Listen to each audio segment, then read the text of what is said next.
Welcome to A1 TV Telugu news. నేను భువన. Details చూద్దాం. విశాఖ జిల్లా భీమిలి మండలం తాళవలస పంచాయతీలో ఉన్న లిటిల్ హగ్ ఆర్ఫనైజ్లోని అనాథ పిల్లలకు మాజీ సైనిక association president Koyyagurayya Reddy, secretary Srinivas ఆధ్వర్యంలో మాజీ సైనిక ఉద్యోగులు 3 నెలలకు సరిపడా నిత్యావసర సరుకులు అందించారు. మాజీ సైనికుల అసోసియేషన్ అధ్యక్షులు గురయ్య రెడ్డి మాట్లాడుతూ తమ అసోసియేషన్ తరపున ఎన్నో ఏళ్ల నుంచి అనేక సేవా కార్యక్రమాలు నిర్వహిస్తున్నామన్నారు. భవిష్యత్తు వీటిని విస్తృతం చేస్తామని చెప్పారు.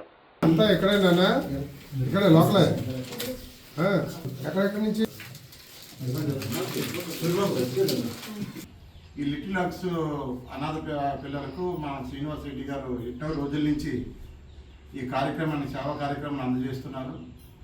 మాకు చాలా రోజుల నుంచి మేము ఏదో మా అసోసియేషన్ ద్వారా మేము ఏదో చేద్దామని అనుకున్నాము. కాకపోతే దేవుడి సహాయం ద్వారా ఈరోజు మాకు ఈ సమయం మాకు ఇచ్చేసినందుకు మీ పిల్లలకి ఏదో మా అందరి సభ్యుల తరపు నుంచి కూడా మా గ్రోసరీ ఐటమ్స్ కూడా ఇవ్వడం జరుగుతుంది. ఇంకా రానున్న రోజుల్లో కూడా అందరూ కూడా ఎవరి ద్వారా బుక్స్ కానీ ఇంకా మీకు సరిపడేటట్టు సామాన్లు కానీ ఇవ్వాలని చెప్పి సభ్యులందరూ నిర్ణయించుకున్నారు.